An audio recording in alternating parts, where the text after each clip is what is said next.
What kind of monster breaks a little girl's arm over a stray ball? That's the question I was screaming inside when I saw my daughter Lily, crumpled on the grass, blood dripping from her nose, her arm twisted like a snapped twig.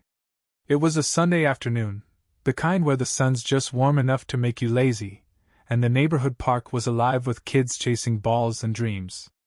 But across the street, on Melissa Thornton's perfect lawn, a storm was brewing, one that'd tear our quiet little community apart and leave her begging for mercy. Lily, my 14-year-old, was laughing, her braid bouncing as she chased a soccer ball across the field. It skidded too far, rolling right up to the edge of Melissa's yard, her sacred, untouchable kingdom. Melissa ruled our neighborhood like a queen with a clipboard, her rules sharper than knives.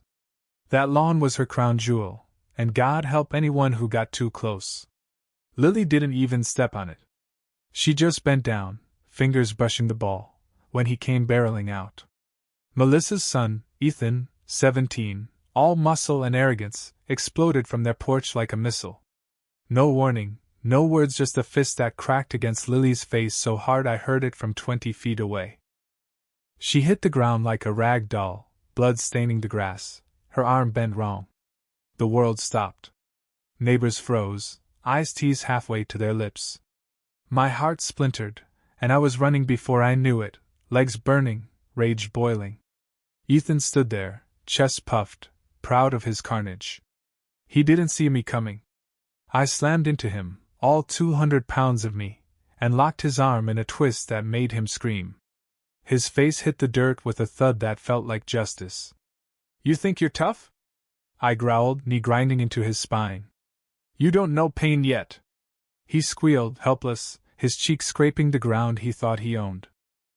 From the porch, Melissa shrieked like a banshee. "Get off him! He's just a kid!" she wailed, clutching her precious clipboard. I locked eyes with her, my voice a blade.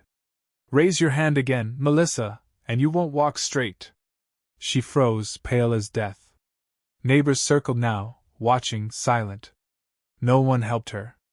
I dragged Ethan up, forced him to his knees, and made him face Lily, who was struggling to sit, blood streaking her face, cradling her broken arm.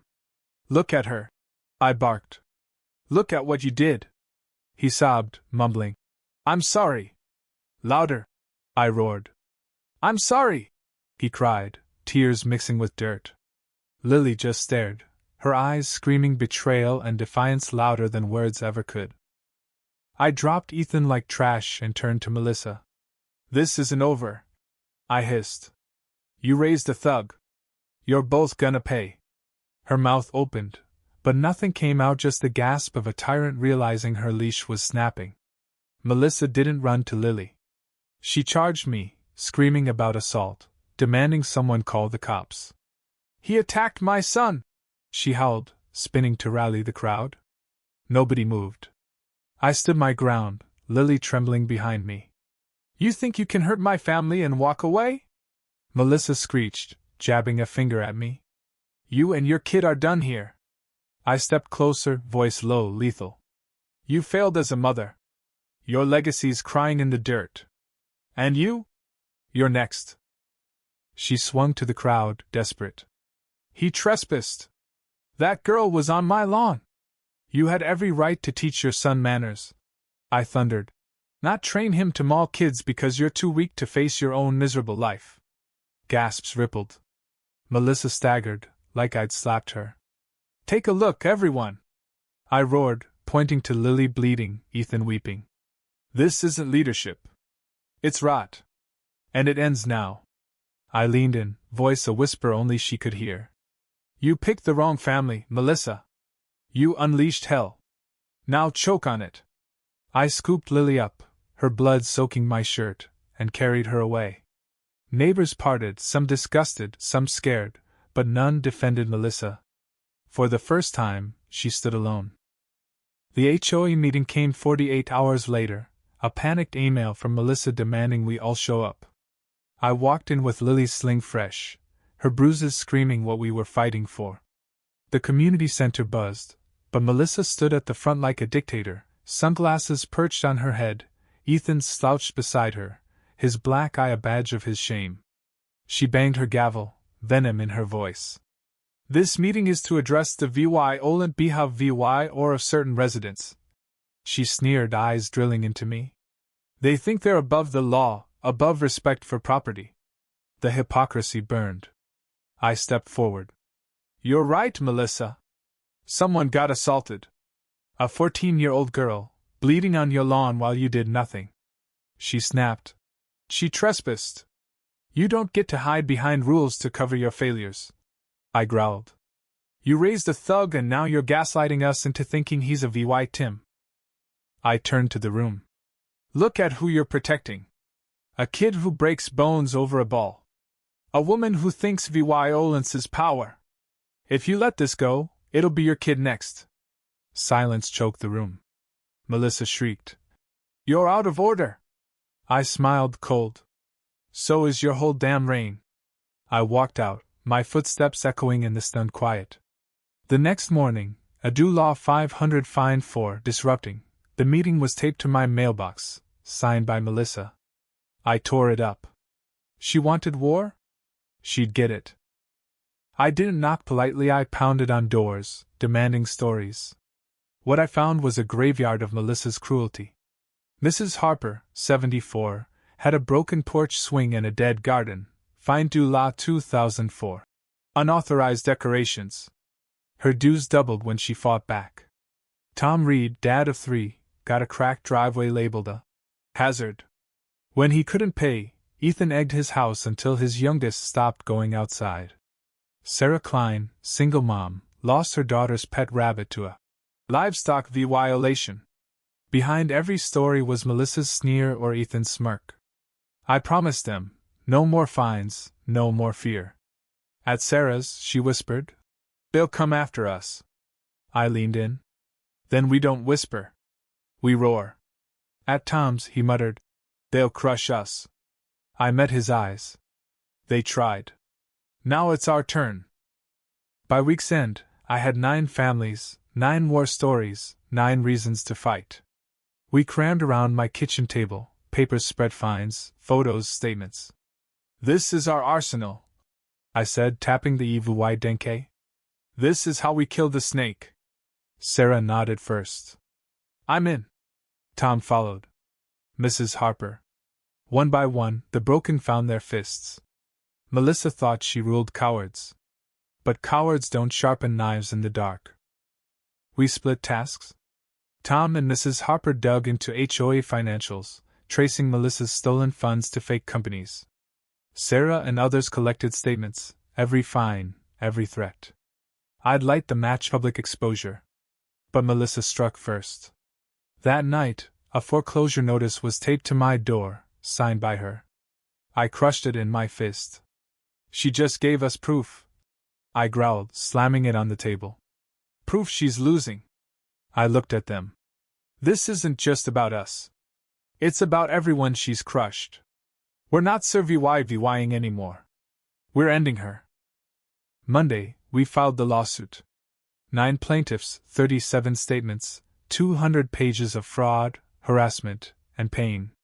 At the law firm, I dropped the file and said, execute. By noon, it was done. When the summons hit Melissa's door, the neighborhood hummed. That night, she called another meeting, not in the community center but the town square, under her precious HOA flag. She wanted a stage. She got one. I stood at the back, heart pounding. Melissa waved her clipboard like a war banner. We're under attack, she barked. Radicals are smearing me, trying to ruin everything. She slammed her podium. I won't let them win. I stepped forward, voice cutting through. How many broken arms does it take, Melissa, to protect a lawn? She froze. The crowd turned. Go home, she snapped. Wrong, I said. This is our home. And we're done with your boot. The tide turned. Her kingdom was cracking. The courthouse smelled like rage and old paper. Lily sat behind me, her sling a silent scream. The judge, a woman with eyes like steel, heard our lawyer first. This isn't one assault, he said. It's a system of abuse, fraud, and fear. He dropped Revy Denke with a thud. Melissa, representing herself, rose, voice dripping fake sweetness. This is a witch hunt by people who hate rules. The judge cut in. Did you authorize your son to hit the girl? Melissa stammered. He was defending our property. Was she armed? No, but did you warn her family first? Silence. Our lawyer played the footage, Lily grabbing her ball, Ethan's punch, Melissa watching, unmoved. I stood. This is Melissa Thornton's order, I said. Kids bleeding, families crushed. All because she can't stand losing control. Melissa snapped, screaming. Liars! The judge shut her down. One more outburst, and it's contempt. The final day, the courtroom was packed. Melissa sat pale, defeated. The judge's gavel tapped. Guilty, she said. Fraud, harassment, emotional distress against a minor. Melissa was stripped of HOA power, banned for 10 years, sentenced to 200 hours of public service.